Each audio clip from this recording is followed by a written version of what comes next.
Lingue originali.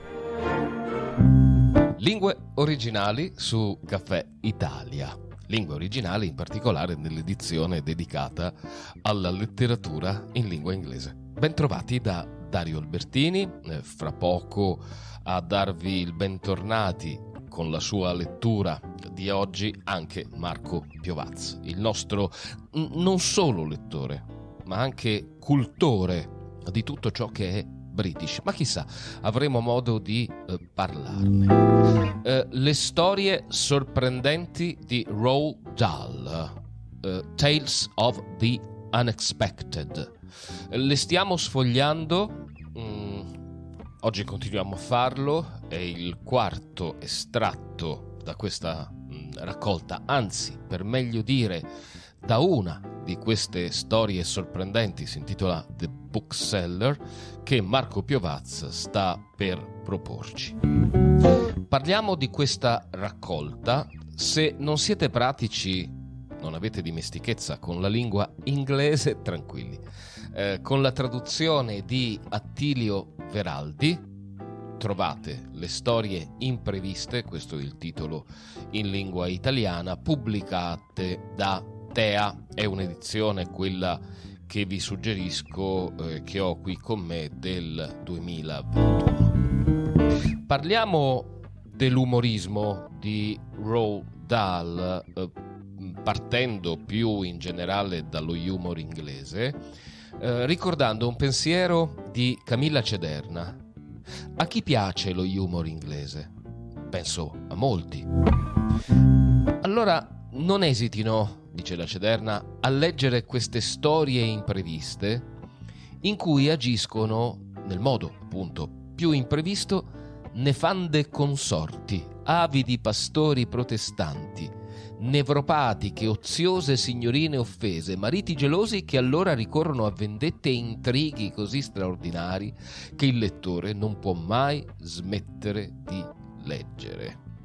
Ho già detto che è particolare l'umorismo di Roald Dahl, tende decisamente al grottesco. Il punto di partenza dei suoi racconti, però, è la normalità più assoluta. Gli incontri occasionali, i gesti comuni che Dahl descrive per una decina di pagine con le ambientazioni, i ritratti dei personaggi, e vi porta in situazioni che sono gustose, ma che magari potremmo anche definire scontate. Poi però, quando arrivate all'ultima pagina, a volte all'ultima frase, all'ultima riga, ecco che la narrazione si ribalta.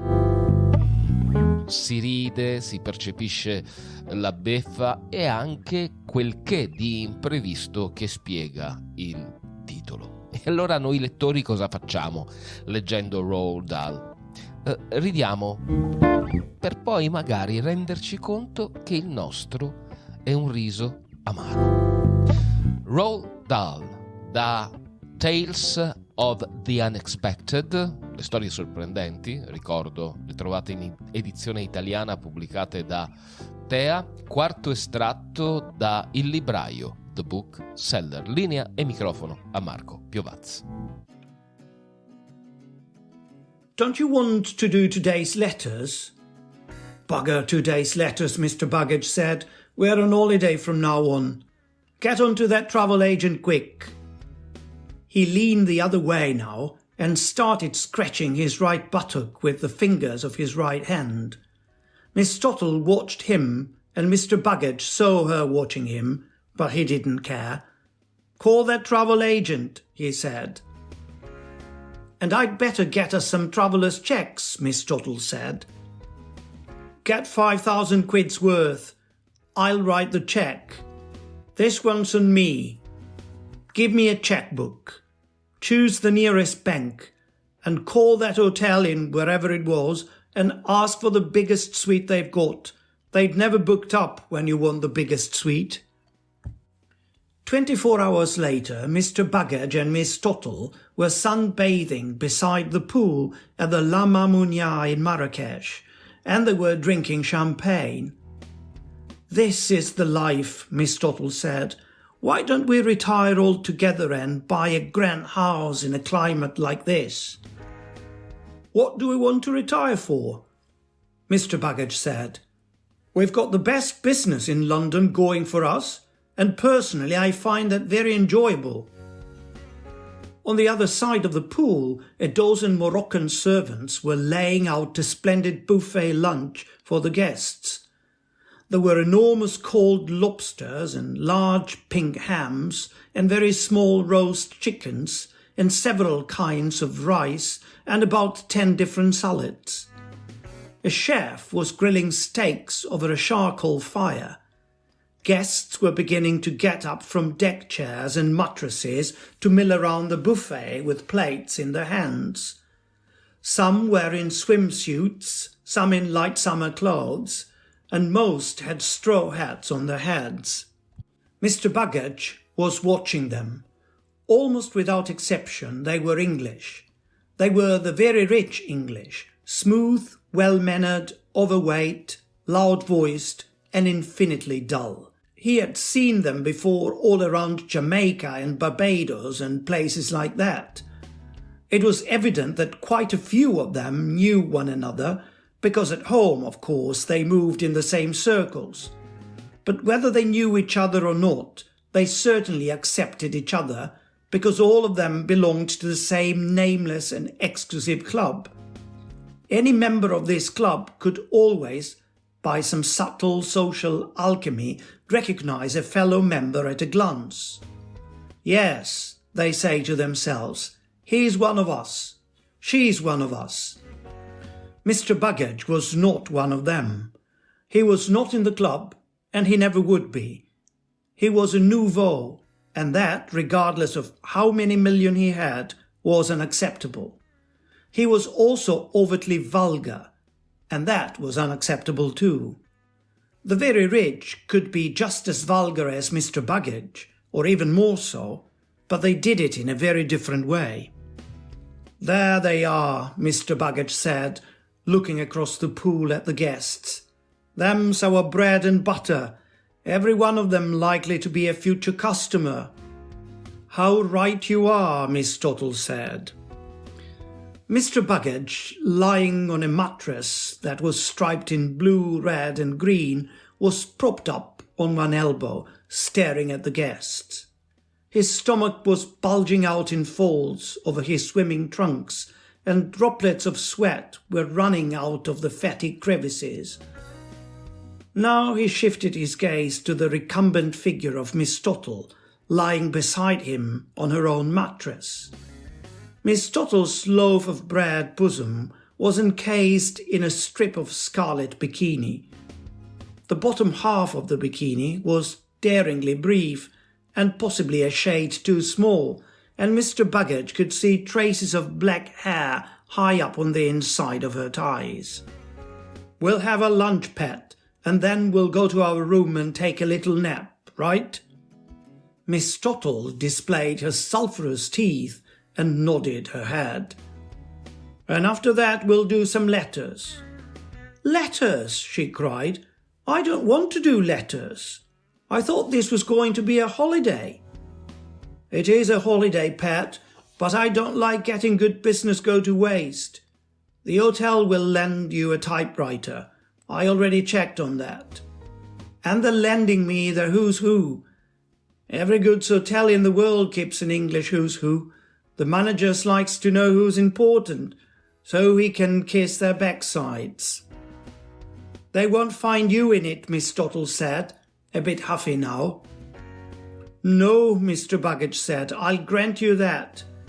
But they won't find many in it that's got more money than me neither. In this world, it's not who you are, my girl. It's not even who you know. It's what you got that counts." "We've never done letters on holiday before," Miss Tottle said. "There's a first time for everything, pet." "How can we do letters without newspapers?" You know very well English papers always go airmail to places like this. I bought a Times in the foyer when we arrived. It's actually the same as I was working on in the office yesterday, so I done most of my homework already. I'm beginning to fancy a piece of that lobster over there. You ever seen bigger lobster than that? But you're surely not going to post the letters from here, are you? Miss Tottle said. Certainly not. We'll leave them undated and date them and post them as soon as we return. That way we'll have a nice backlog up our sleeves. Miss Tottle stared at the lobsters on the table across the pool, then at the people milling around. Then she reached out and placed a hand on Mr. Baggage's tie high up under the bathing shorts. She began to stroke the hairy tie. "Come on, Billy," she said. "Why don't we take a break from the letters, same as we always do when we're on halls?" "You surely don't want us throwing about 1,000 quid away a day, do you?" Mr. Baggage said. "And quarter of it yours, don't forget that." "We don't have the firm's note paper, and we can't use hotel paper for God's sake." "I brought the note paper," Mr. Baggage said, triumphant. "I've got a whole box of it, and envelopes." "Oh, all right," Mr. Tottle said. "Are you going to fetch me some of that lobster, lover?" "We'll go together," Mr. Baggage said, and he stood up and started waddling round the pool in those almost knee-length bathing trunks he had bought a couple of years back in Honolulu. They had a pattern of green and yellow and white flowers on them. Miss Tottle got to her feet and followed him. Ancora una volta grazie a Marco Piovaz, questo era il quarto estratto da The Bookseller, il libraio, dalle storie sorprendenti di Roald Dahl, titolo originale Tales of the Unexpected, anche in edizione italiana, pubblicata da Tea. Lingue originali, 3 episodi in uscita ogni settimana, il venerdì, il sabato e la domenica a partire dalle 22 sul podcast e sul canale YouTube di Caffè Italia. Il venerdì l'appuntamento con la letteratura in lingua inglese, Marco Piovaz, il sabato Nadia Meroni per la letteratura in lingua tedesca, la domenica spazio alla lingua di Napoleone, al francese con Barbara Marchand. Da Dario Albertini grazie per l'ascolto, vi do appuntamento al prossimo episodio di Lingue Originali su Caffè Italia.